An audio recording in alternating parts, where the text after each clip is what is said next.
사랑이 많으시고 자비하신 하나님 아버지, 오늘도 우리와 함께해 주심을 감사합니다. 이렇게 주님 앞에 나와 예배할 때 온전히 주님만을 바라보는 복된 시간 되게 하여 주옵소서. 찬양하며 또 기도하며 말씀 가운데 나아갈 때 하늘의 영광을 목도하는 은혜가 임하게 하여 주옵소서. 예수님의 이름으로 기도합니다. 아멘. 네, 교회 소식 전해드리겠습니다. 원데이 다니엘 기도회가 이번 주 금요일 오후 8시에서 10시까지 있습니다. 그래서 11월 달에 21일간 다니엘 기도회를 하고요. 상반기에는 원데이로 이렇게 하게 되는데요. 네, 교회에서 할 거고요. 교회에 나오지 못하시는 분들도 가정에서 유튜브를 통해서 지난번처럼 그렇게 참여해 주시면 되겠고, 유튜브 그 링크는 보내드리도록 하겠습니다. 강사는 시드니 어노인팅 교회에 심으시는 윤치영 목사님입니다. 4월 암송 구절 아직도 못 가져가신 분들은 가져가셔서 암송해 주시기를 바랍니다. 드라마 바이블 성경 읽기 금주는 57회에서 60회분입니다. 우리 4월 생명의 말씀 한 목소리로 같이 읽겠습니다. 새로운 삶 교재 마태복음 18장 20절 말씀. 두세 사람이 내 이름으로 모인 곳에는 나도 그들 중에 있느니라. 마태복음 18장 20절 말씀. 아멘. 이제 우리의 시선을 하나님께로 올려드리겠습니다. 주기도문 하시겠습니다. 하늘에 계신 우리 아버지여, 이름이 거룩히 여김을 받으시오며 나라의 임하옵시며 뜻이 하늘에서 이룬 것 같이 땅에서도 이루어지이다. 오늘날 우리에게 일용할 양식을 주옵시고 우리가 우리에게 죄 지은 자를 사하여 준 것 같이 우리 죄를 사하여 주옵시고 우리를 시험에 들게 하지 마옵시고 다만 악에서 구하옵소서. 대개 나라와 권세와 영광이 아버지께 영원히 있사옵나이다. 아멘. 오늘도 우리의 찬양을 받으실 하나님께 기쁨으로 찬양드리겠습니다. 찬송가 540장 주의 음성을 내가 들으니 한 목소리로 같이 찬양드리겠습니다.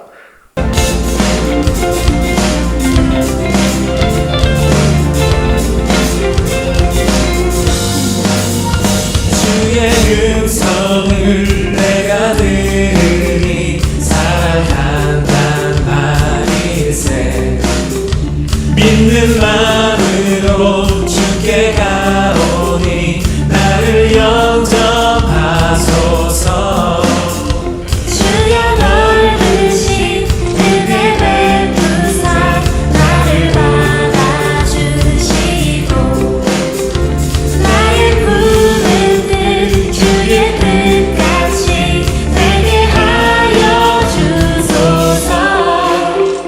내가 매일 십자가 앞에 더 가까이 가오니 구세주의 흘린 몸의 피로써 나를 정케 하소서. 주의 보좌로 나아갈 때에 어찌 아니 기쁠까. 주의 얼굴을 항상 배우니 더욱 친근합니다. 내가 매일 십자가 앞에 더 가까이 가오니 구세주의 흘린 몸의 피로써 나를 정케 하소서. 내가 매일 십자가 앞에 더 가까이 가오니 구세주의 흘린 몸의 피로써 나를 정케 하소서.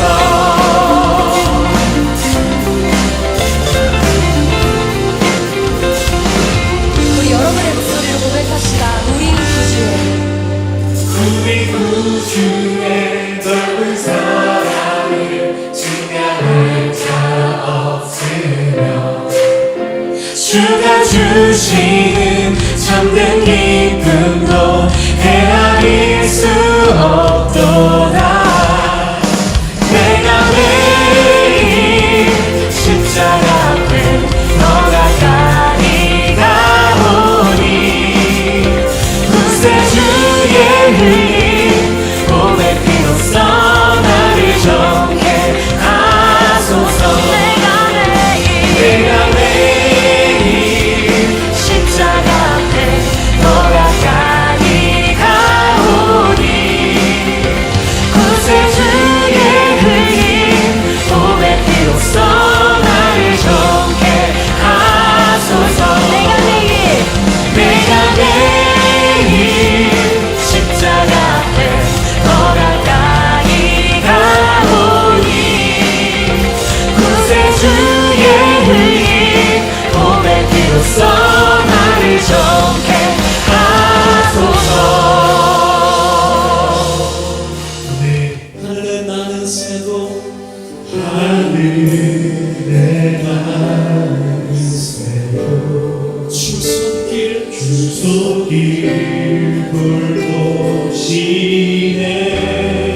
온 땅에 충만한 주 사랑으로 내 마음을 덮으소서. 주 나를 부르셨네. 주의 영광 위에 모든 사람 이끄소서. 주의 영광으로 주 말씀 향하여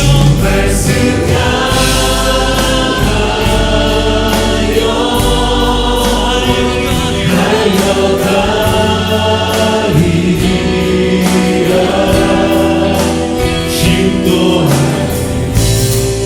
능도 하니 오직 성령으로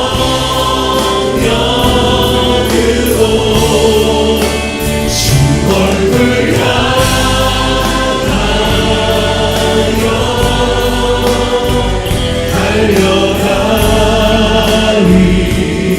달려가리라. 오 주의 영광 안에 살게 하소서. 하늘에 나는 새도 하늘에 나는 새도 주 손길 돌보시네. 온 땅에 충만한 주 사랑으로 내 마음을 머무소서. 주 나를 부르셨네. 주의 영광 위에 모든 사람 이끄소서. 주의 영광 누려주시고 말씀하여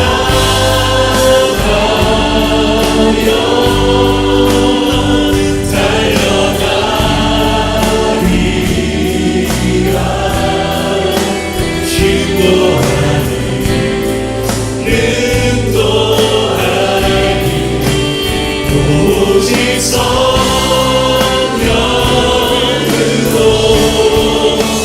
주 얼굴 향하여 달려가리라. 오 주의 영광 안에 살게 하소서. 주 말씀 향하여 달려가리라. 예수님 주 말씀 향하여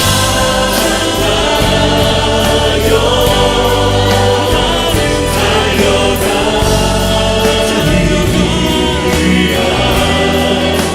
힘도 능도 하니 오직 성령으로 주 얼굴 향하여 달려가리라.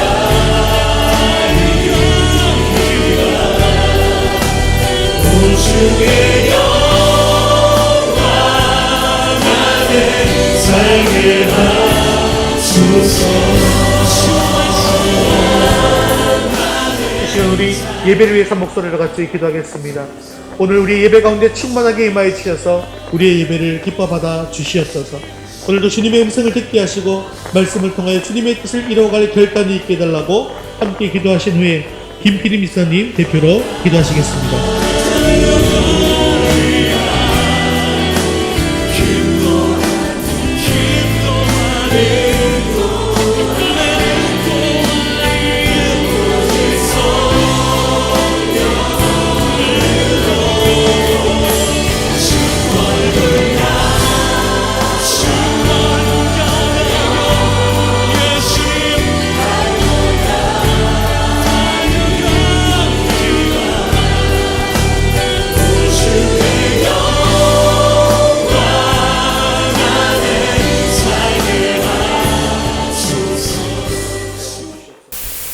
사랑과 은혜가 풍성하신 하나님 아버지께 감사와 찬양을 올려드립니다.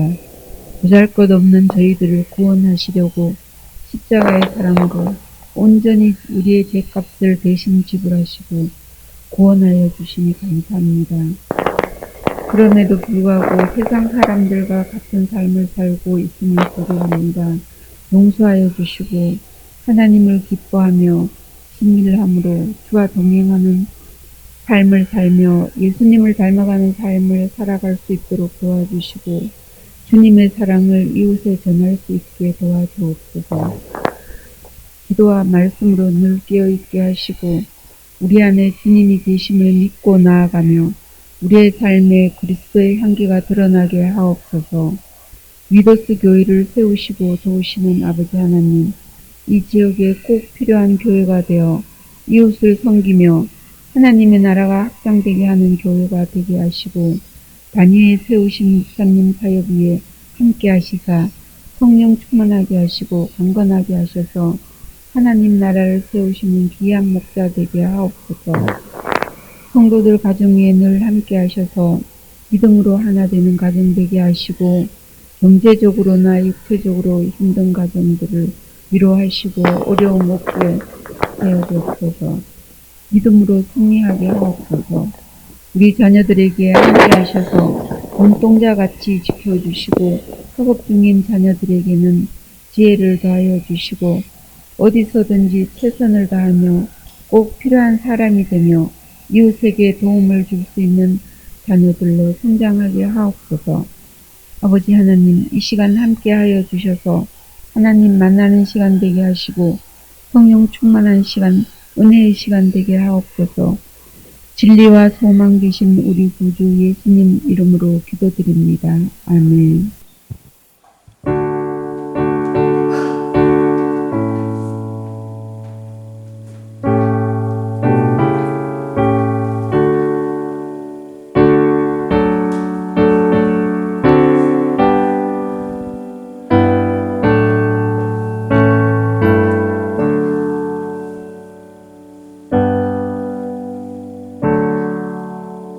오늘 신 하나님 말씀은 마태복음 5장 17절에서 20절까지 말씀입니다. 마태복음 5장 17절에서 20절까지 말씀 신약성경 6면에 있습니다.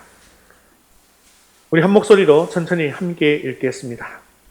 내가 율법이나 선지자를 폐하러 온 줄로 생각하지 말라. 폐하러 온 것이 아니요 완전하게 하려 함이라. 진실로 너희에게 이르노니 천지가 없어지기 전에는 율법의 1.1획도 결코 없어지지 아니하고 다 이루리라.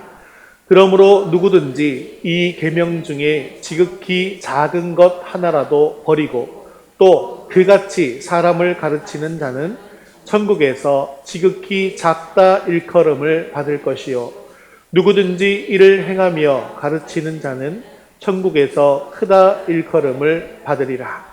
내가 너희에게 이르노니 너희 의가 서기관과 바리새인보다 더 낫지 못하면 결코 천국에 들어가지 못하리라. 아멘. 네, 우리가 2주 동안 이제 부활주일 관련해서 말씀을 나누었다가요. 이제 계속해서 산상수훈의 말씀을 나누도록 하겠습니다. 산상수훈을 시작하시면서 팔복의 말씀을 나눈 주님께서는 우리에게 어떤 삶을 살라고 하셨습니까? 소금처럼 빛처럼 세상에 나가서 살라고 말씀하셨죠. 그래서 오늘 말씀은 이 소금과 빛처럼 사는 삶이 어떤 삶인지 나누시기 전에 자신이 누구신지에 대해서 먼저 말씀하고 있습니다. 유대의 지도자들이 보기에 갑작스럽게 등장한 이 예수라는 사람은 참으로 이상한 사람이었습니다. 예수님께서 하시는 말씀, 또 예수님께서 하시는 행동, 여러 가지 상황들을 종합해서 봤을 때 이 틀림없이 이 예수라는 사람은 율법을 무시하는 사람처럼 보였기 때문입니다. 하나님의 율법을 아주 가볍게 여기고 또는 그 율법을 아예 폐지해도 된다는 선독을 하고 다니고 있는 것은 아닌가라고 생각했다는 것이죠. 유대 지도자들은 어떤 삶을 살았습니까? 이 안식일에 해서는 안 되는 법들을 자기들이 정했어요. 수백 가지나 정했습니다. 그래서 그것을 지키느라 땀을 뻘뻘 흘리면서 수고하고 헌신하고 있는데 예수님은 공공연하게 안식일에 병자를 고치십니다. 그리고 왜 안식일을 범하느냐라고 물으면 예수님께서는 아주 당당하게 조금도 주저하지 않고 안식일의 주인은 바로 나다라고 말씀하십니다. 또한 예수님은 사회가 지탄하는 또 정죄하는 세리나 창녀들과도 공공연하게 어울리시고 식사의 자리를 하십니다. 그러다 보니까 예수님에 대한 그들의 오해는 점점 더 커지고 깊어질 수밖에 없었습니다. 그래서 그들은 예수님을 공격한 것이죠. 그런데 예수님은 그런 서기관과 바리새인들을 향해서 이렇게 외치셨습니다. 외식하는 자들아, 독사의 자식들아, 회개하라 말씀하신 것이죠. 여러분, 같은 사건을 두고 이렇게 의견이 두 갈래로 나뉘게 되었는데요. 누가 옳은 것일까요? 예수님은요, 율법을 주신 하나님 자신이십니다. 그런데 유대인들은 그 사실을 믿지 못했죠. 또한 예수님은 율법 위에 계시는 분이십니다.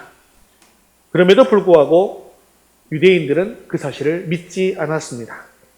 예수님은 지금 이 세상을 율법에서 구원하시기 위해서 율법 아래로 내려오셨습니다. 그리고 죄가 전혀 없으시면서도 율법에 복종하고 계시다라는 사실을 그들은 알지 못했습니다. 예수님을 하나님의 아들로 인정하지 못했던 그들은 결국 예수님을 십자가에 못 박아 죽이게 되어졌다는 것이죠. 그런데 예수님은 결코 율법을 무시하거나 폐하러 오신 분은 아니었습니다. 실제로는 율법을 완성하시기 위해서 오신 것이죠. 오늘 말씀이 율법에 관한 내용이고 굉장히 사실 어려운 본문입니다. 그러다 보니까 좀 말씀이 딱딱하고 어렵기는 하죠. 하지만 예수님께서 율법을 완전하게 하려고 오셨다라는 뜻을 우리가 이 시간 바르게 알기를 원하고요. 또한 계속해서 이어지는 산상수훈의 말씀을 통해서 이제 그 세 계명을 우리가 지켜나가야 되잖아요. 그래서 그 하나님의 뜻이 무엇인지를 발견하고 그 뜻을 이루어갈 수 있는 저와 여러분 될 수 있기를 주님의 이름으로 축원합니다. 우리 첫 번째 같이 읽겠습니다. 율법을 완전하게 하신 예수님입니다. 우리 5장 17절 말씀 같이 읽겠습니다. 내가 율법이나 선지자를 폐하려 온 줄로 생각하지 말라. 폐하는 것이 아니요 완전하게 하려 함이라. 자, 이 말씀은요, 기독교 역사상 가장 주목을 많이 받았고 가장 중요한 역할을 했던 그런 성경의 구절들 중에 하나라고 할 수가 있습니다. 예수님의 이 말씀 때문에 기독교인들은 구약 성경을 버릴 수도 없었고 또 성경의 그 율법에 있는 문자 그대로 지킬 수도 없었다는 것이죠. 예수님께서 내가 율법이나 선지자를 폐하러 온 줄로 생각하지 말라라고 말씀하신 것을 보면 제가 소대에 말씀드린 것처럼 당시 사람들의 생각을 조금 알 수가 있습니다. 사람들은 예수님의 가르침을 들으면서 혹시 예수님께서 율법이나 선지자를 폐하러 온 것은 아닌가라는 그런 의문을 품고 있었다는 것이죠. 유대인들은 오랫동안 율법을 잘 지키는 것을 하나님을 사랑하는 방법이다. 하나님을 잘 섬기는 방법이다라고 믿어왔습니다. 특별히 방랑과 고난의 세월을 지나가면서 그들은 율법을 잘 지키고 또 율법으로 돌아가는 것이 이스라엘의 회복을 재촉하는 길이다라는 사실을 이들이 경험적으로 알고 있었다라는 것이죠. 말씀에 불순종할 때 하나님께서 그들이 어떻게 했습니까? 그들에게 벌을 내리셨죠. 그리고 다른 나라에 침략을 받게 하시고 다른 나라에 지배를 받게 했다는 거죠. 그런데 말씀으로 돌아가고 말씀에 순종할 때 독립을 이루고 구원을 얻고 그리고 형통한 복을 얻게 되었다라는 것입니다. 이런 구약의 맥락에서 볼 때 이들의 생각은 결코 틀린 생각만은 아니었습니다. 그래서 예수님 당시에도 율법을 문자 그대로 지키려고 노력하는 사람들이 많았고요. 특별히 서기관이나 바리새인 같은 사람들은 더욱더 철저하게 그것을 지키려고 했습니다. 정확하게 글자 하나 틀리지 않게 하나님께서 주시는 계명을 지키는 것이야말로 가장 복된 일이다라고 생각했던 것이죠. 그런데 예수님은 말씀을 전하시면서 이런 것들에 대해서는 크게 언급하지 않으시고 천국의 복음과 하나님의 사랑에 대해서만 말씀하시고 계셨습니다. 그리고 자기 자신이 어떤 자인가라는 것에 대해서 말씀하셨다는 것이죠. 그런데 사람들은 구름대와 같이 몰려들었습니다. 왜 그렇습니까? 우리가 누가복음에서 나눈 것처럼 하늘의 권위를 가지고 말씀하시는 예수님의 말씀에 매료되고 있었기 때문입니다. 또 동시에 어떤 생각이 드냐면요. 과거에 찰싹같이 바른 길이라고 믿고 있던 율법에 대해서 의혹을 가지기도 했다는 것이죠. 그래서 이에 대한 해명이 필요한 상황이었습니다. 과거의 사람들이 붙들고 살고 있던 율법, 그리고 그들을 이제 비로소 사로잡기 시작한 예수님과의 관계가 먼저 정리가 잘 되어야만 세계명을 주시는 예수님을 따르게 될 수 있는 것이죠. 즉 하나님의 말씀인 율법과 하나님의 아들로 오신 예수님 사이에 어떤 관계가 있는지를 제대로 알지 못한다고 한다면 누구도 선뜻 예수님을 따라 나서기 어려운 상황이었다는 것입니다. 그래서 율법이나 선지자를 폐하려 온 것이 아닌가라는 의혹을 지닌 사람들을 향해서 예수님께서는 이 율법이나 선지자를 폐하려 온 것이 아니고 완전하게 하려 왔다라고 말씀하신 것입니다. 여기서 말씀하시는 율법이나 선지자라는 말은 당시에는 구약 성경을 지칭하는 그런 말이었습니다. 그 당시에는 이 구약 성경이 지금 우리 성경책처럼 한 권 책으로 이렇게 묶여져 있는 것은 아니었죠. 사실 그리고 구약 성경이라는 말 자체도 없었습니다. 그들은 여러 권의 그 두루마리로 된 책을 표현할 때 성경책 이렇게 표현한 것이 아니라 율법과 선지자라고 이렇게 표현했다는 것이죠. 그렇기 때문에 이 17절 말씀을 좀 더 쉽게 설명하자면 내가 구약 성경을 폐지하러 왔다고 생각하지 말아라. 폐지하러 온 것이 아니라 완성하러 왔다는 것입니다. 즉 예수님은 구약 성경을 완성하러 오셨다라는 것이죠. 예수님은요 폐지가 아니라 완성이라고 분명히 말씀하셨습니다. 그래서 초대교회는 이 예수님의 말씀을 그대로 받아들여서 신약의 책들 앞에 구약을 붙여놓은 것입니다.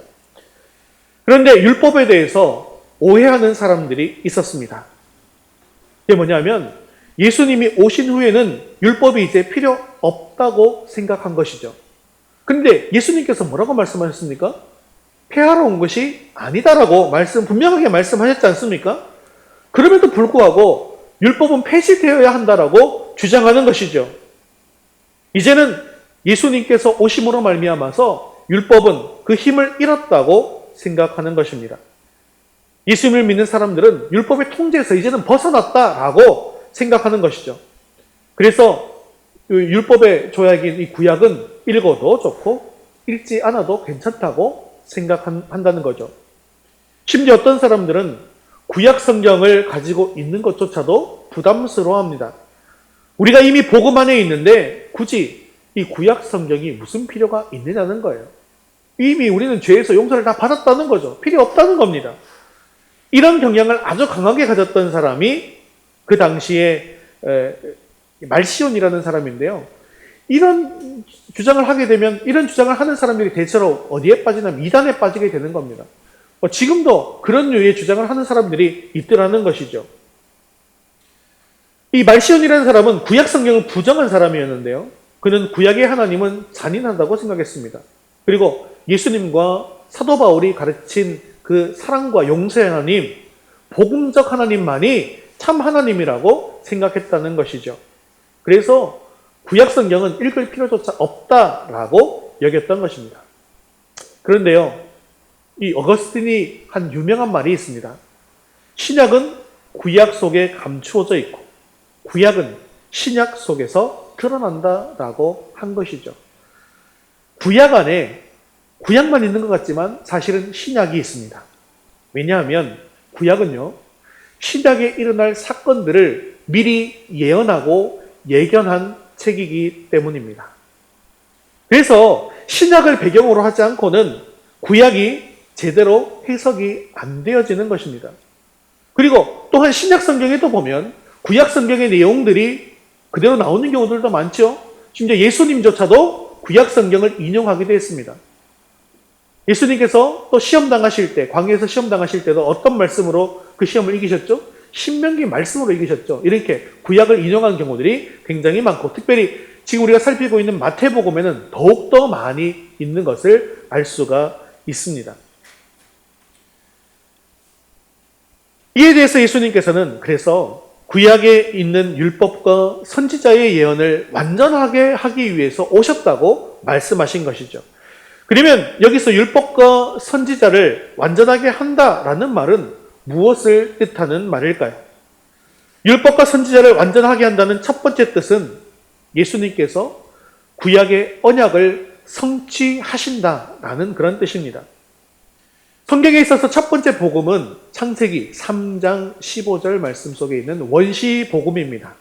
그 원시 복음을 시작으로 해서 구약의 마지막 말라기서에는 보면 엘리야를 보내시겠다고 하는 이 최종적인 예언까지 구약 39권을 살펴보면 예수님에 대한 이야기가 너무나도 많이 나옵니다.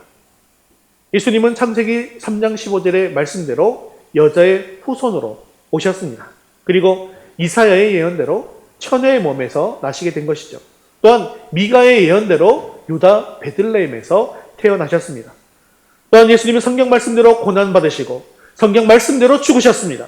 또한 성경대로 죽은 자 가운데서 사흘 만에 부활하셨습니다.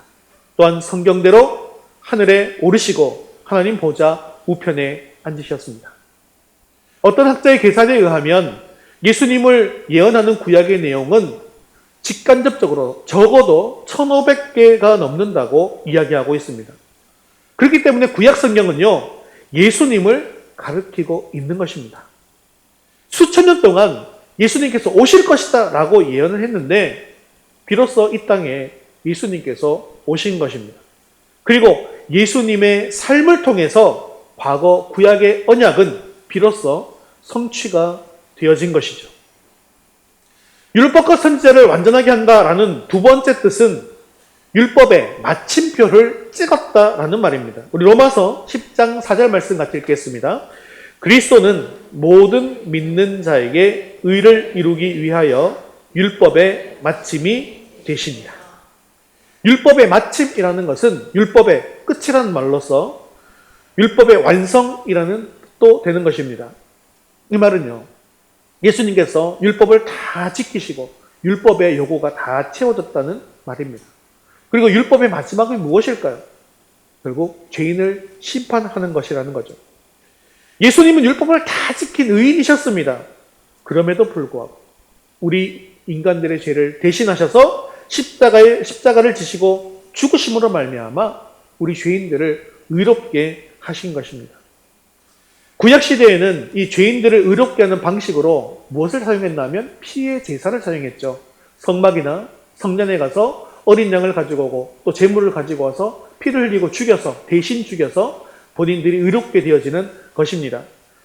그래서 이 시간상의 순서를 보면 예수님의 십자가 제사보다 뭐가 더 먼저입니까? 성막이나 성전에 이 구약의 피의 제사가 먼저인 것처럼 보이죠. 하지만 의미적으로 살펴본다면 구약의 성막의 피의 제사는 무엇 때문에 있는 것입니까? 뭘 보여주기 위해서? 뭐가 있다라는 걸 알게 하기 위해서 예수님의 십자가에 그 제사가 있다는 것을 알려주기 위해서 그냥 구약의 제사가 필요했던 것이죠.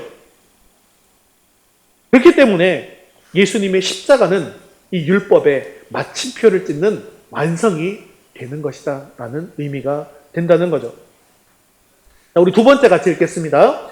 율법의 효능. 자, 이렇게 예수님의 말씀처럼 율법은 없어진 것이 아니라 예수님 안에서 완전하게 완성된 것입니다.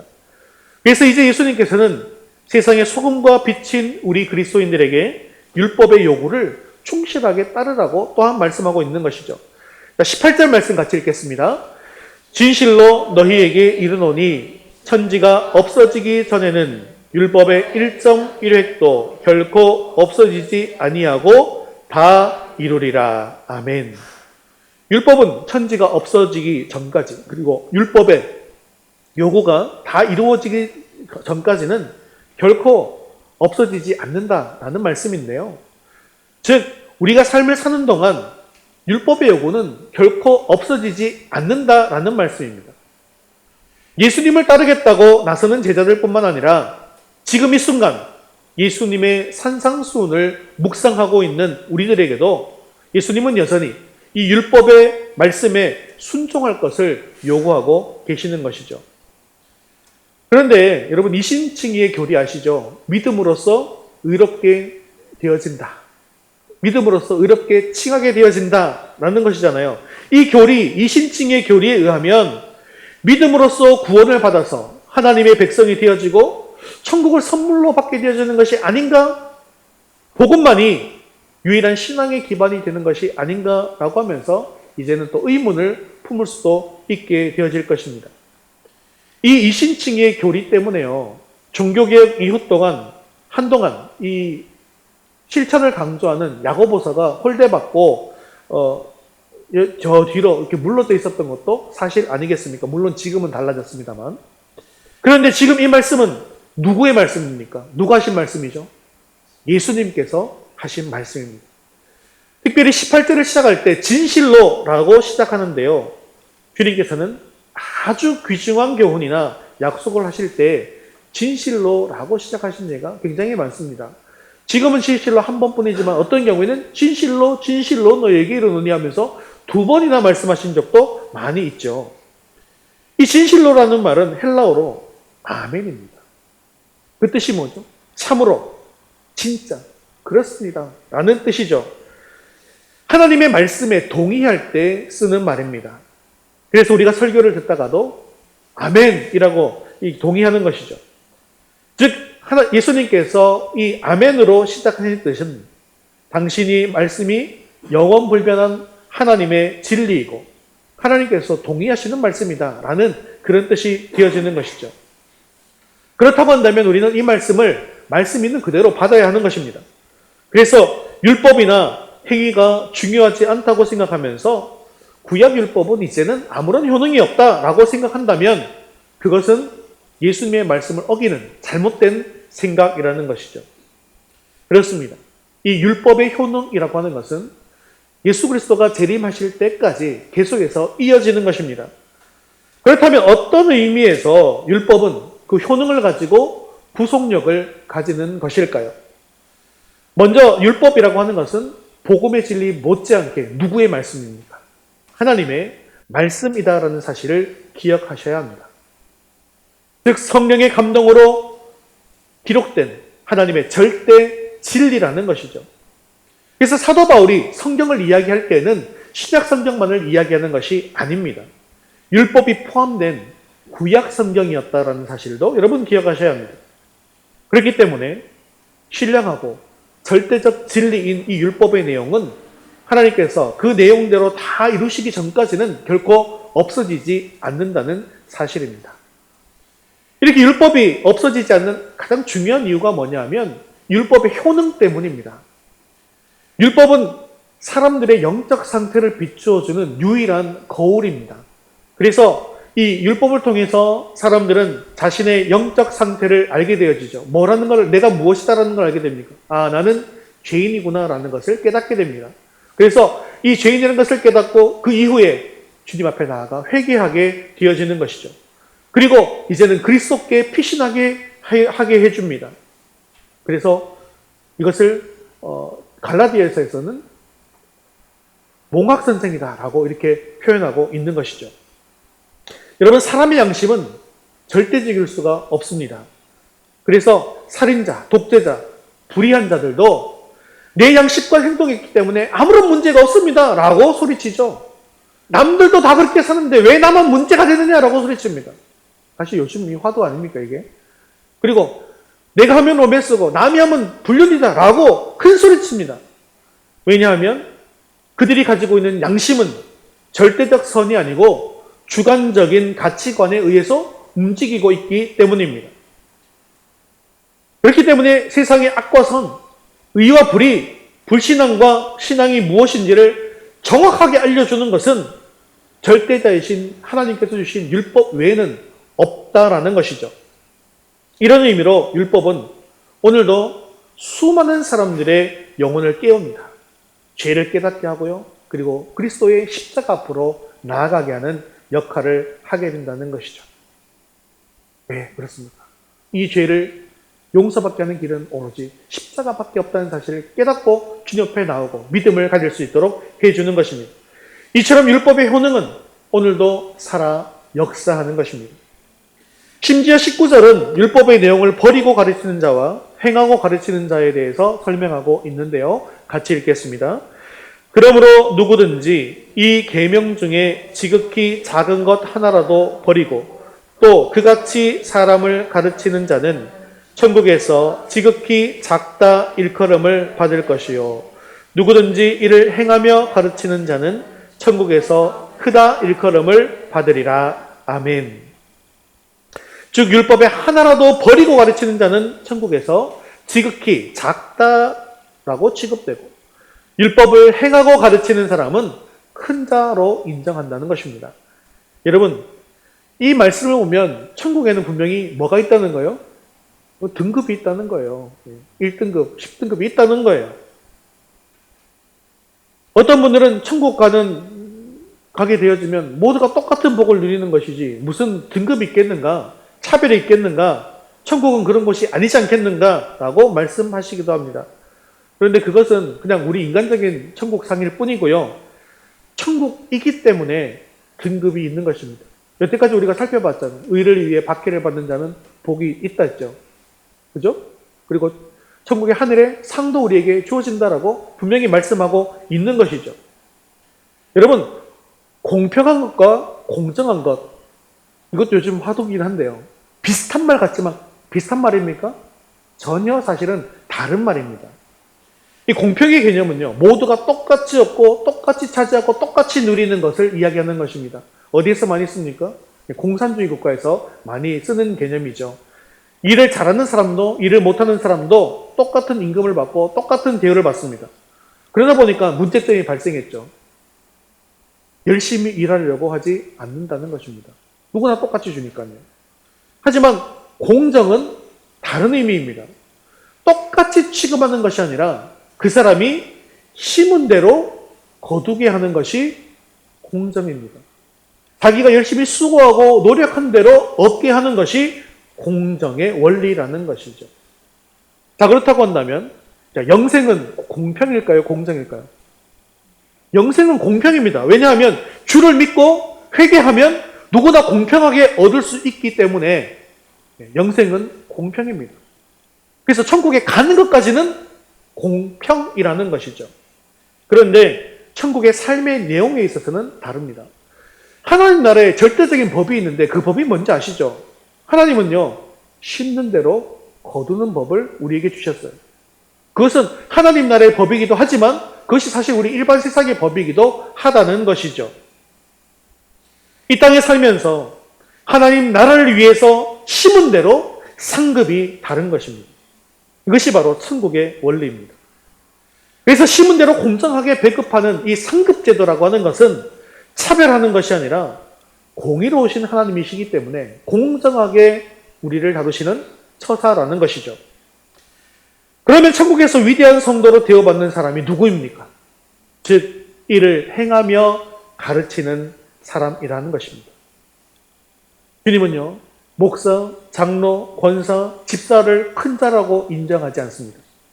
말씀대로 행하며 가르치는 성도를 큰 자다, 귀하게 여긴다라고 말씀하고 있더라는 것이죠. 사랑하는 성도 여러분, 행하지 않는 성도나 행함이 없는 교회는 살았다는 이름은 가졌으나 죽은 상태인 사대교회와 같습니다. 비록 생선 2마리와 보리떡 5개와 같은 작은 능력을 가졌다 할지라도 그것을 주님께로 가져가는 태도를 취하는 성도는 주님의 큰 역사를 나타낼 수 있다는 것이죠. 그래서 주님의 말씀이라고 한다면 작은 일이라 할지라도 행하는 것이 굉장히 중요합니다. 많이 지냈다 할지라도 씨를 뿌리지 않는 씨를 뿌리지 않는 농부는요, 거둘 곳이 있을까요? 없을까요? 거둘 곳이 없습니다. 마찬가지입니다. 우리 성도들도 많은 것을 가졌다 할지라도, 주님께서 우리에게 많은 것을 주셨다 할지라도 우리가 씨를 뿌리지 않는다면 거둘 수 있는 것은 아무것도 없는 것입니다. 사랑하는 성도 여러분, 말씀대로 행합시다. 내가 아는 신앙 지식대로 행합시다.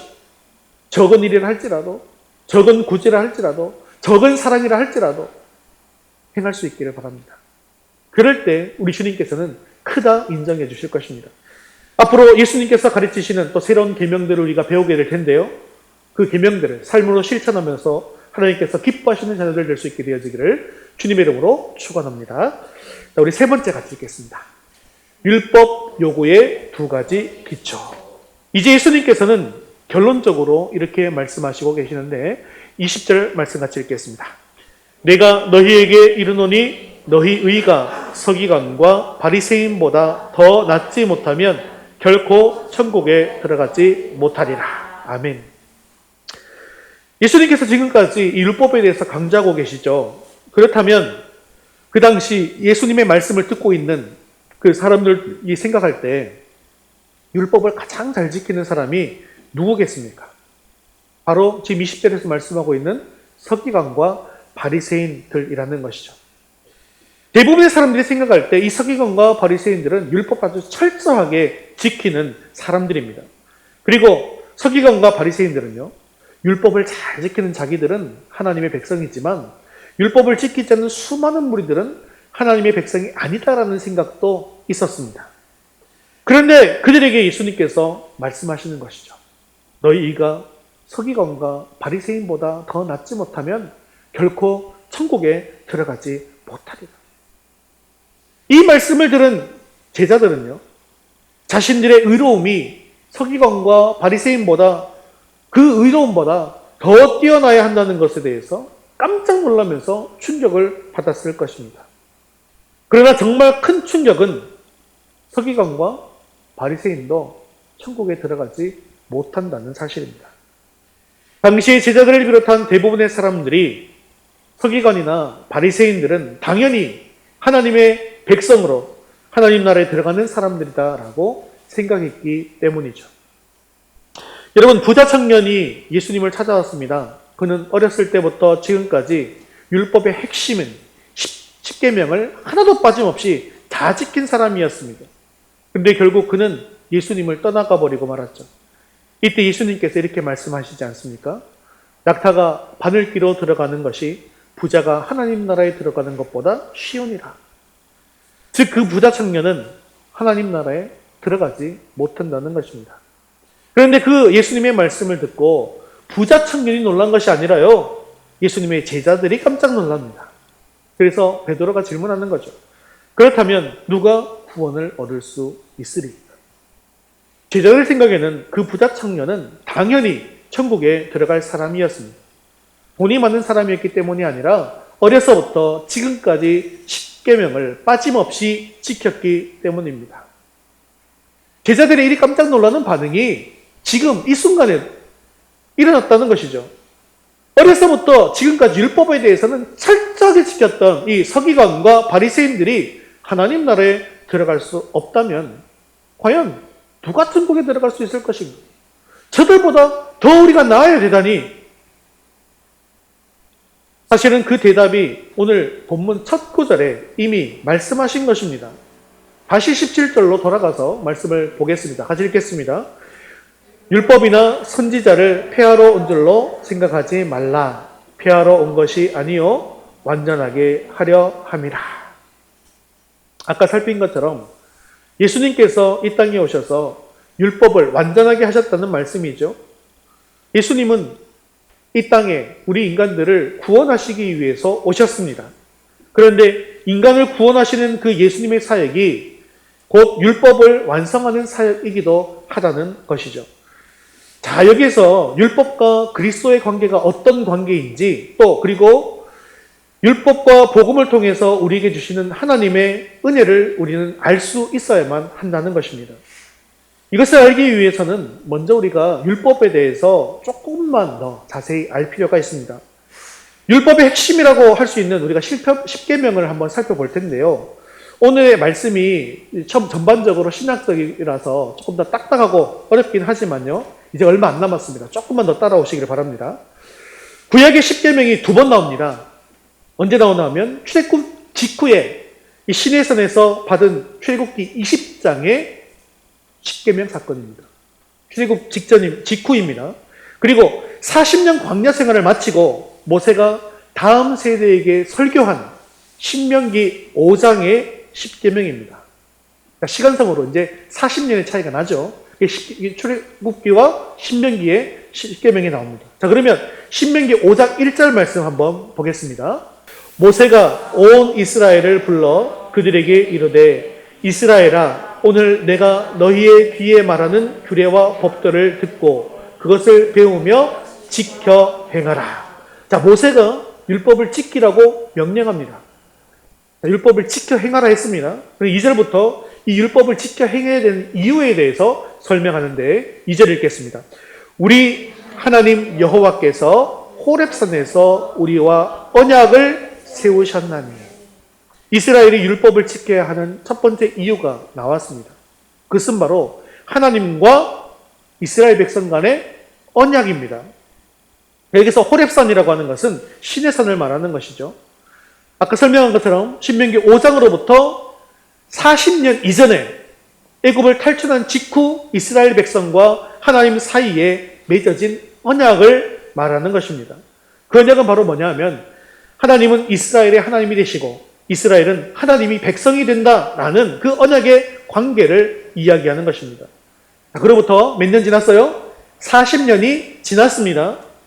그런데 모세는 40년 전에 시내산의 언약이 너희 조상과 하나님과의 언약이다라고 말하지 않고 지금 뭐라고 얘기하고 있습니까? 우리와 하나님과의 언약이다. 우리와 언약을 세우셨나니 라고 말씀하고 있더라는 것이죠. 그런데 모세가 조상과 하나님과의 언약이 아니라 원래는 조상과 하나님의 언약이 맞잖아요. 그런데 호렙산에서 우리 조상과 언약을 세우셨나니 라고 말하지 않고 우리와 언약을 세우셨나니 라고 말하는 것은 바로 하나님과의 언약의 관계는 누구와의 언약이다? 바로 우리와의 언약이다라는 것을 강조하기 위해서 이렇게 사용한 것입니다. 즉 너희가 하나님의 백성이 되는 언약을 맺어야 한다라는 것이죠. 다시 말해서 10계명을 지키는 이유가 무엇입니까? 뭐 때문에 지키는 거예요? 나와 하나님과의 관계 때문입니다. 내가 누구이기 때문에 하나님의 백성이고 하나님의 자녀이기 때문이라는 것이죠. 하나님과의 언약 관계 때문입니다. 이거 하나 기억하시고요. 그리고 난 뒤에 신명기 5장 6절부터 하나님께서 10계명을 말씀하시는데 6절 같이 읽겠습니다. 나는 너를 애굽 땅 종되었던 집에서 인도하여 낸 내 하나님 여호와라. 이게 바로 10계명의 첫 서문입니다. 여호와 하나님께서 이스라엘을 종되었던 애굽 땅에서 인도해 내셨다라는 거예요.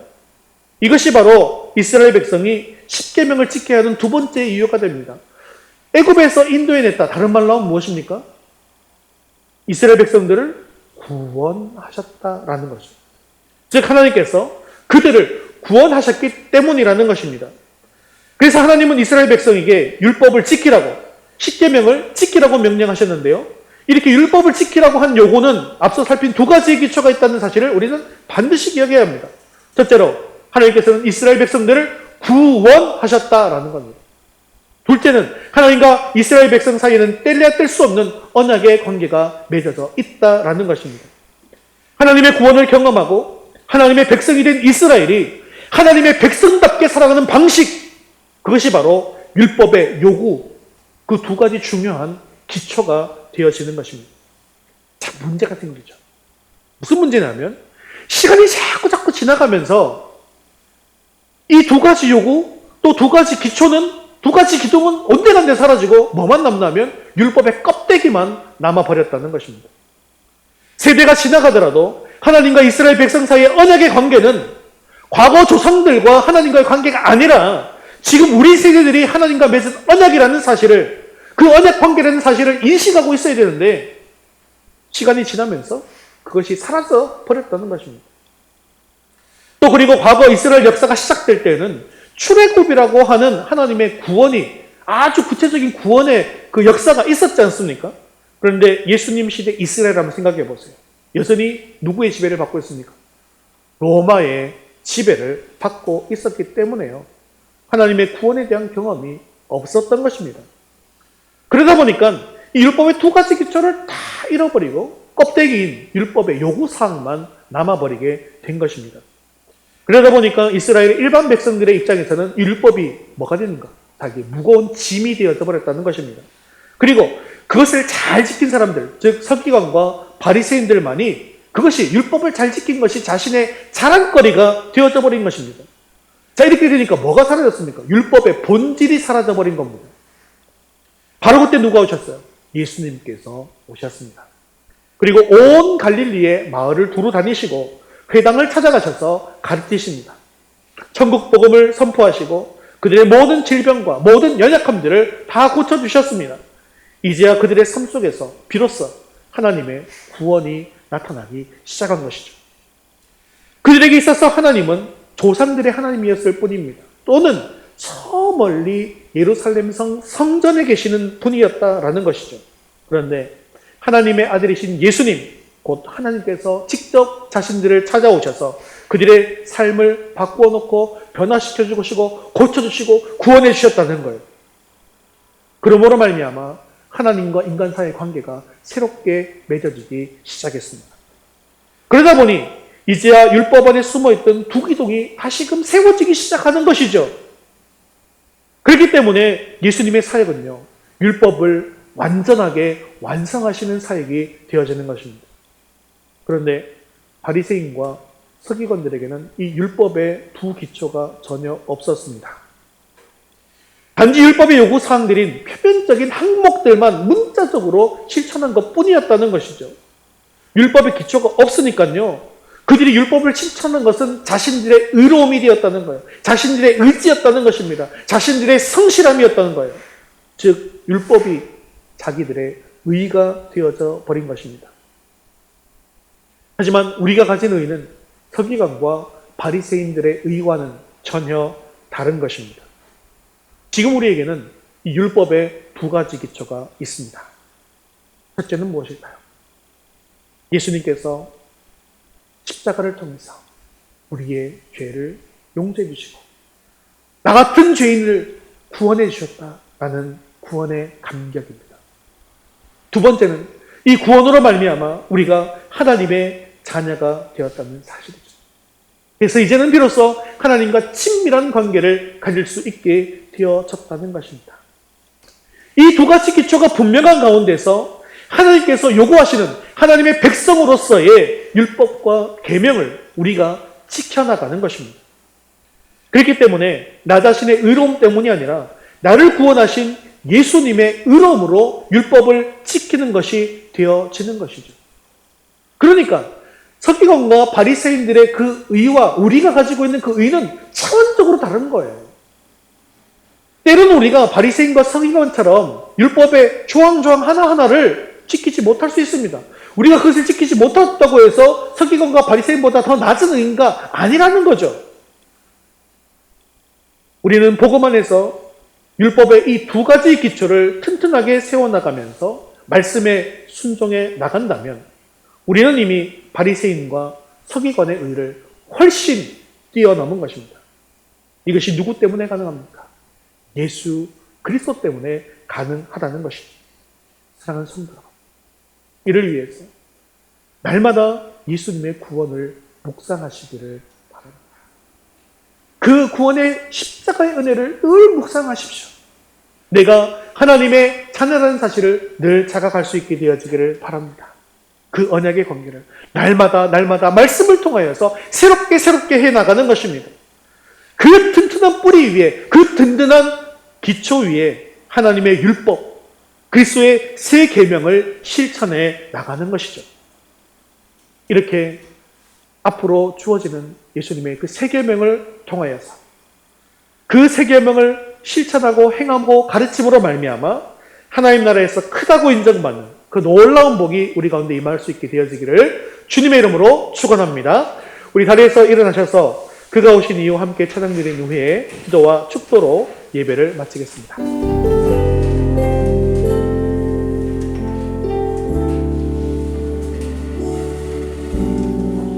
이 세상 가장 아름다운 순종의 의무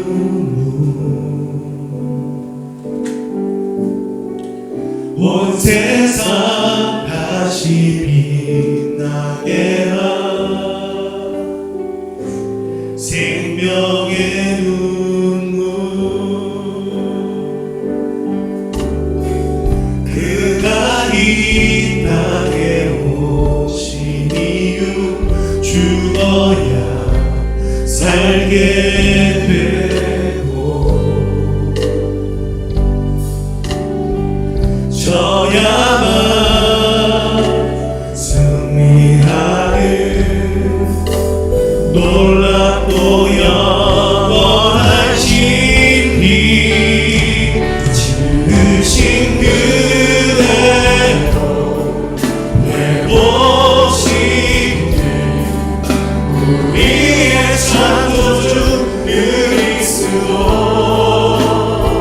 십자가의 길로 아버지 뜻 이루셨네 그가 이 땅에 오신 이유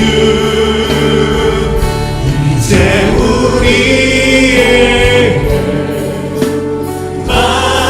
맡겨진 그 소망 그 사랑 그 생명 아름답고 눈부신 십자가의 길 우리가 이 땅에 살아갈 이유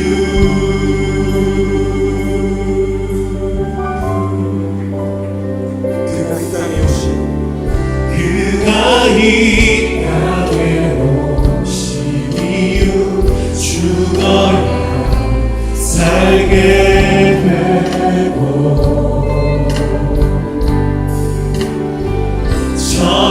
져야만 승리하는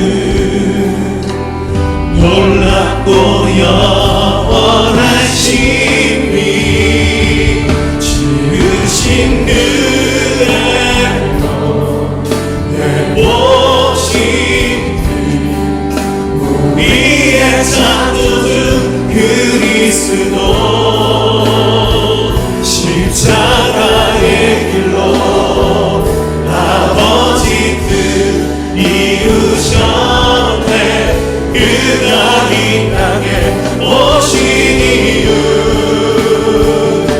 이제 우리에게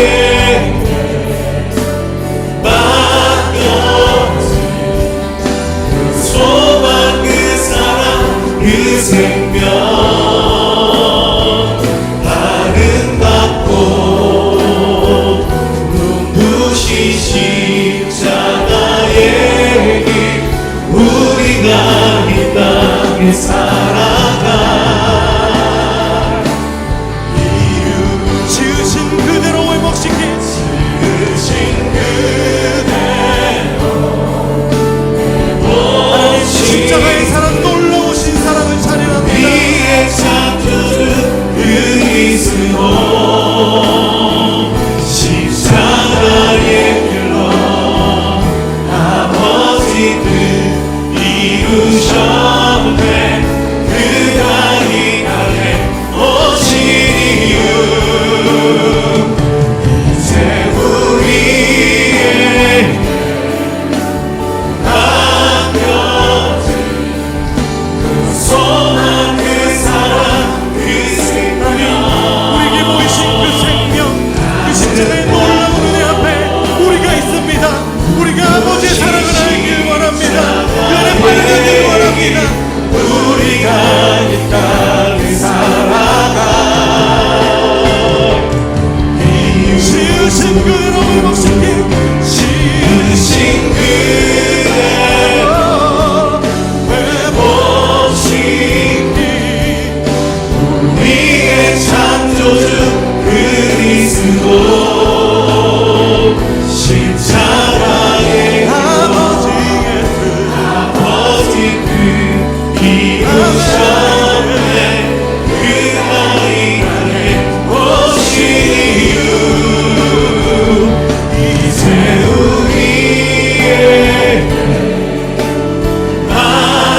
맡겨진 그 소망 그 사랑 그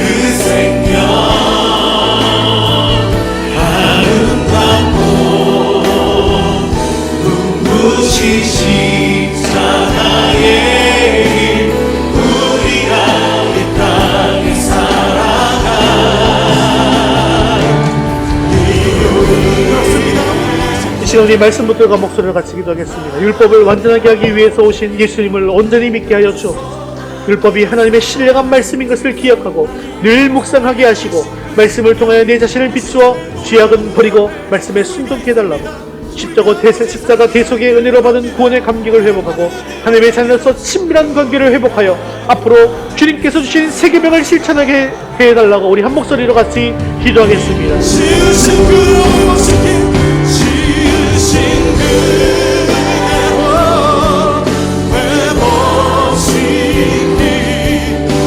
우리의 창조주 그리스도 십자가의 아버지의 뜻 인간의 오신 이유 이제 우리에게 맡겨진 그 소망 그 사랑 그 생명 아름답고 눈부신 십자가의 길 우리가 이 땅에 살아가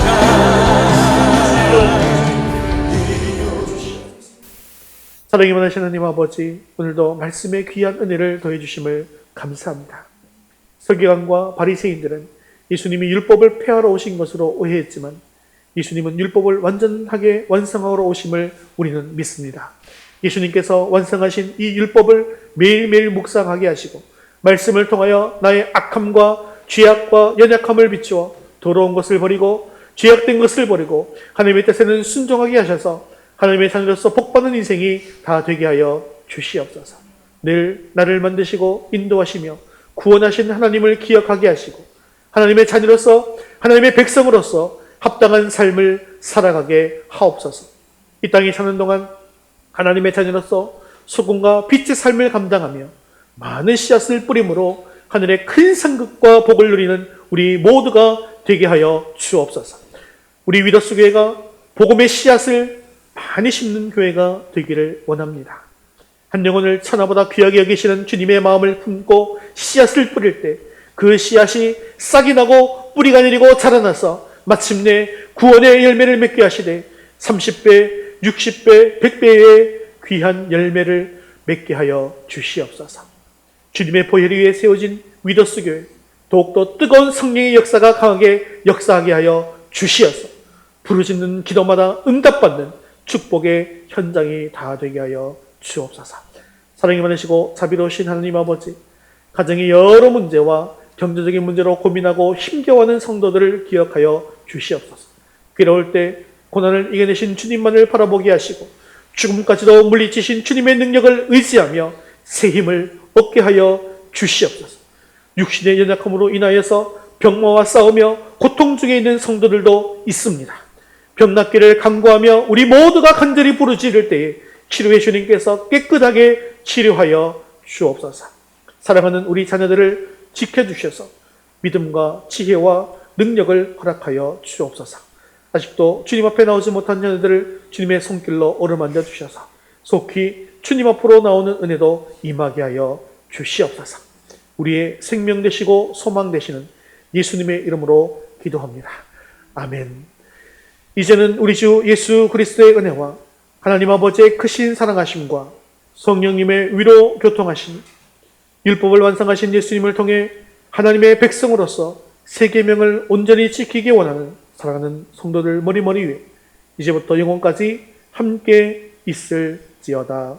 아멘.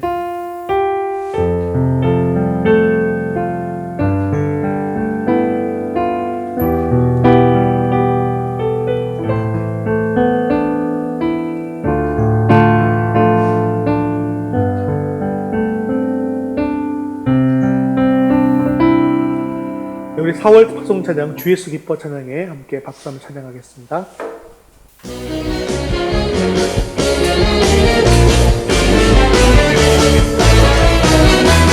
주 예수 기뻐 찬양해 주 예수 기뻐 찬양해